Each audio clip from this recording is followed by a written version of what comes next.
વિદ્યાર્થી મિત્રો, આજે આપણે ધોરણ 5 ની અંદર ચેપ્ટર 2 આકાર અને ખૂણાઓ ગણિતની અંદર જોઈએ.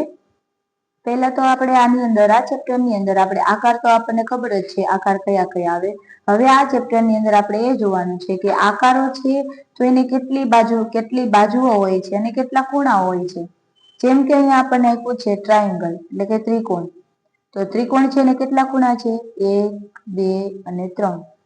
ત્યાર પછી અહીંયા આપ્યું છે આપણને લંબચોરસ. લંબચોરસ ને કેટલા ખૂણા હોય છે?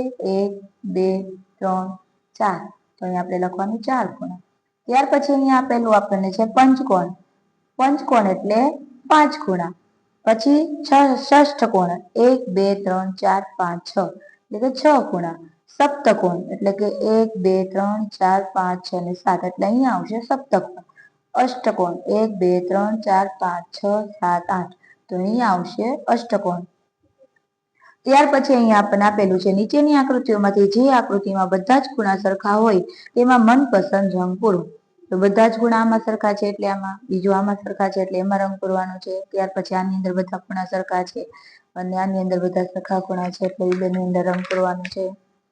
ત્યાર પછી અહીંયા નીચેના આપેલા આકારોમાંથી બંધ આકારોમાં ખરું કરવું. બંધ એટલે જે સાવ બંધ, જેમ કે આની અંદર ખુલ્લા છે જગ્યા એટલે આ બંધ આકાર ન ગણાય, પણ આને બધી બાજુ પેક છે એટલે આ બંધ આકાર થશે, આ બંધ આકાર થશે, આ બંધ આકાર થશે, આ બંધ આકાર થશે અને એક આ બંધ આકાર થશે. આટલાની અંદર આપણે કલર ટીક માર્ક કરવાનું છે, રાઈટ. બાકી જો આ અહીંયાથી ખુલ્લું છે, આ છે અહીંયાથી ઉપરથી ખુલ્લું છે અને અહીંયા આ છે આ બાજુથી ખુલ્લું છે, આગળ છે, એટલા માટે એ ખુલ્લા આકાર કહેવાય.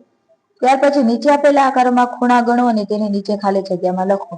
ચોરસ, રેક્ટેંગલ, લંબચોરસ છે તો કેટલા ખૂણા છે? 4. જેટલા ખૂણા હોય એટલે લખવાના. જેમ કે આની અંદર કેટલા છે? તો કે 3, તો એ 3. અહીંયા તો કે 5, અહીંયા 5 લખવાના, અહીંયા 5, અહીંયા 4, અહીંયા 1 2 3 4 5 6, અહીંયા તો કે 1 2 3 4 5 તો 5, અહીંયા 1 2 3 4 તો અહીં લખવાના 4, 1 2 3 4 5 6 અહીં લખવાના 6. આવી રીતના આપણે જેટલા આકારો આપ્યા છે એના કેટલા ખૂણા હોય છે ખૂણા ગણી ગણીને લખવાના છે. ત્યાર પછી સૌથી મોટા, સૂચના મુજબ કરો, સૌથી મોટા ખૂણાને કાળા રંગથી દર્શાવો. એટલે કે આ બધા ખૂણા છે એમાંથી સૌથી મોટો ખૂણો કયો છે? આ. તો આને આપણે કાળા રંગથી દર્શાવવાનો છે ખૂણાને. પછી આની અંદર તો કે આની અંદર પણ આ જ ખૂણો આવશે એટલે અહીંયા પણ આપણે અહીંયા કાળા રંગથી દર્શાવવાનો છે. સૌથી નાના રંગના નાના ખૂણાને લીલા રંગથી દર્શાવો. તો આમાં આપણે જે સૌથી નાનો ખૂણો હોય એને આપણે લીલા કલરથી દર્શાવવાનો છે. જેમ કે આની અંદર છે આ સાઈડ. ત્યાર પછી આની અંદર દર્શાવેલા ખૂણામાં સરખા માપના ખૂણા બનાવો. જેમ કે આપણને એ આપેલું છે, અહીંયા આપ્યું છે, એની જેવા આપણે સરખા ખૂણા બીજા બનાવવાના છે.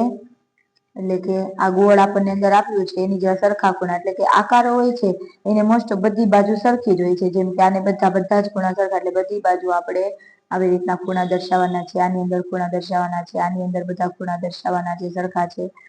તો આવી રીતના તમારે લોકોને ખૂણા દર્શાવવાના છે. ત્યાર પછી અહીંયા આપણે કોષ્ટક આપેલું છે જેની અંદર આપ્યું છે ખૂણો, કાટકોણ, કાટકોણથી મોટો કે કાટકોણથી નાનો. તો એમાં આપણને પહેલા નંબરમાં તો એ ખબર પડવી જોઈએ કે કોને કાટકોણ કહેવાય અને કોને ગુરુકોણ કહેવાય અને કોને લઘુકોણ કહેવાય.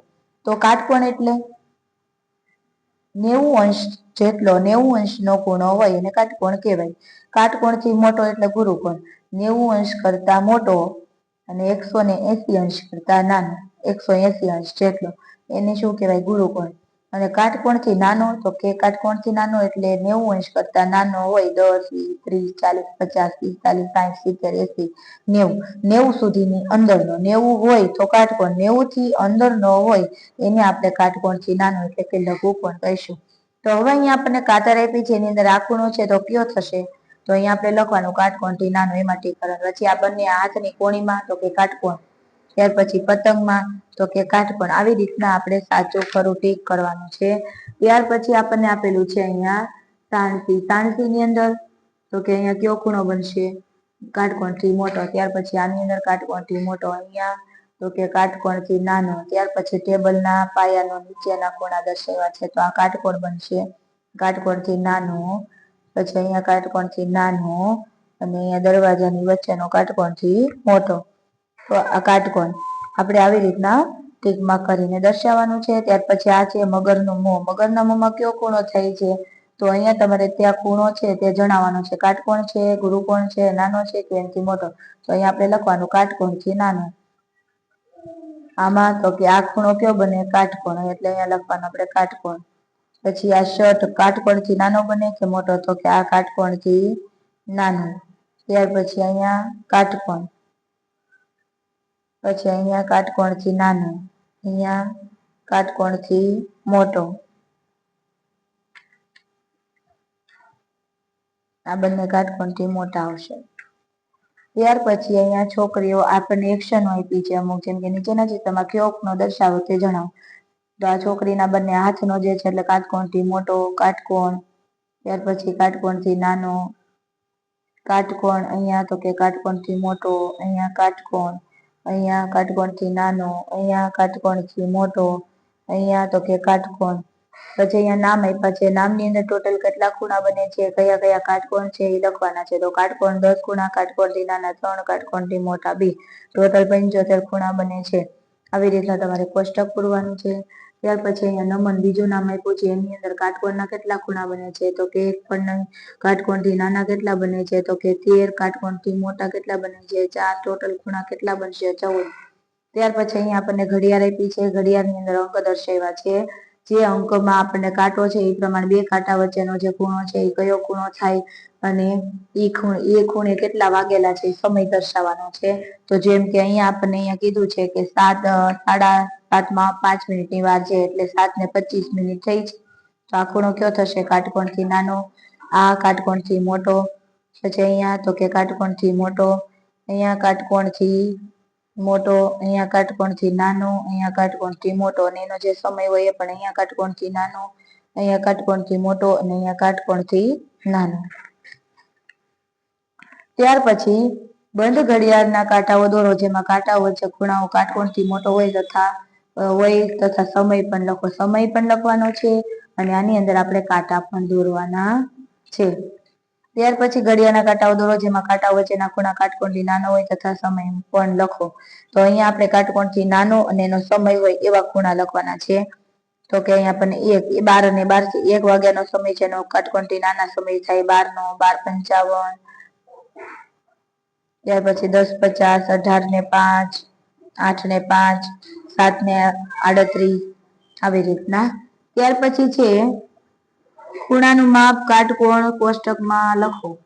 જેમ કે કાટકોણ કાટકોણથી નાનો અને કાટકોણથી મોટો. તો 30 છે એ કાટકોણથી નાનો, 74 કાટકોણથી નાનો, 75 કાટકોણથી મોટો, 120 કાટકોણથી મોટો, 90 કાટકોણ, 60 કાટકોણથી નાનો, 80 કાટકોણથી નાનો, 150 કાટકોણથી મોટો, 100 તો કાટકોણથી મોટો, અને 45 છે એ કાટકોણથી નાનો. આવી રીતના લખવાનું છે. ત્યાર પછી નીચે આપેલા ખૂણાના માપના કેટલા અંશના ઉમેરતા કાટકોણ બને તે લખો. તો અહીંયા આપણને જે રકમ આપી છે એ રકમને આપણે શું કરવાનું? 90 માંથી બાદ કરશો એટલે તમને એની બાદ બીજી સંખ્યા મળશે. એટલે 55 + 35 એટલે 90 થાય, 82 + 8 એટલે 90, 74 + 16 એટલે 90, 20 + 70 એટલે 90, 38 + 42 એટલે 90, 53 + 37 એટલે 90, 60 + 30 એટલે 90, 47 + 43 એટલે 90, 85 + 5 એટલે 90. કાટકોણ દર્શાવો. AOD અને COD કાટકોણ. ખૂણા કાટકોણથી નાના ખૂણા દર્શાવો, કાટકોણથી મોટા ખૂણા દર્શાવો. એ આકૃતિની અંદર આપણે દર્શાવવાના છે. ત્યાર પછી અહીંયા આપણને જોડકા આપ્યા છે. કાટકોણ કોને કહેવાય? કાટકોણથી મોટો અને કાટકોણથી નાનો. આને કાટકોણ કહેવાય, આને કાટકોણથી મોટો અને આને કાટકોણ. બીજો છે એ કાટકોણથી મોટો આવશે અને ત્રીજો છે એ કાટકોણથી નાનો આવશે. નીચે આપેલા ખૂણાને કોણ માપકથી માપો અને તેનું માપ લખો.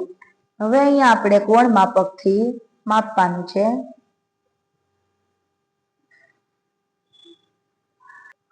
અહીંયા આપણે આપણા કોણ માપકની મદદથી આપણે ખૂણા માપવાના છે. તો એને કઈ રીતના આપણે માપીશું? તો કે અહીંયા આપણે એકદમ એક્ઝેક્ટ લાઈન પ્રમાણે કોણ માપક રાખવાનું છે. ત્યાર પછી ઉપરથી આપણે નંબર જોવાના છે, અને નંબર જોઈ અને જે નંબર અહીંયા આપણને કીધો છે 135, તો અહીંયા આપણે 105 આપણે આ માપીશું એટલે આપણને ખબર પડી જશે કે 135 અંશનો ખૂણો છે.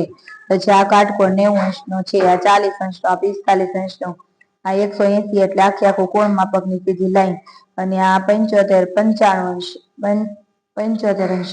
તો આવી રીતના આપણે કોણ માપકની મદદથી આ કોણને માપવાના છે. ત્યાર પછી ઘડિયાળના ધ્યાનથી જુઓ અને નીચેના પ્રશ્નના જવાબ લખો. ઘડિયાળમાં કેટલા વાગ્યા છે? 9.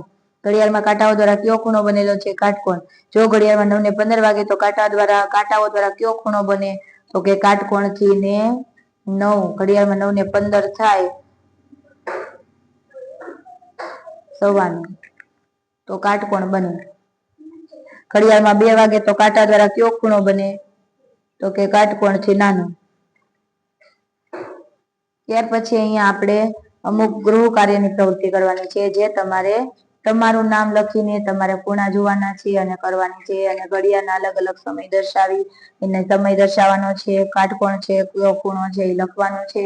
ત્યાર પછી અહીંયા આપણને સમય આપે, એમાંથી સમય દ્વારા આપણે કાંટાના જગ્યા વચ્ચે, બે કાંટા વચ્ચે જે જગ્યા છે એના ઉપરથી લખવાનું છે કે કયો ખૂણો કયા પ્રકારનો બને. જેમ કે કાટકોણથી નાનો, કાટકોણથી મોટો, કાટકોણથી મોટો, કાટકોણથી મોટો, કાટકોણથી નાનો. પછી આને આપણે કોણ માપકથી આપણે માપ લેવાનું છે અને નીચે માપીને માપ લખવાનું છે. ત્યાર પછી છે નીચેના માપના ખૂણા રચો. હવે અહીંયા આપણને 35 અંશ આપ્યું છે, તો અહીંયા આપણે 35 અંશનો ખૂણો ડ્રો કરવાનો છે. અહીંયા 65 અંશનો ખૂણો ડ્રો કરવાનો છે અને 115 અંશનો ખૂણો ડ્રો કરવાનો છે. તો એ કોણ માપકની મદદથી તમે બધા ખૂણા ડ્રો કરી શકશો. અહીંયા આપણે આ ચેપ્ટર અહીંયા પૂરું થાય છે. અમારા વિડીયો ગમે તો લાઈક કરો, શેર કરો અને સબસ્ક્રાઇબ કરો. Thank you.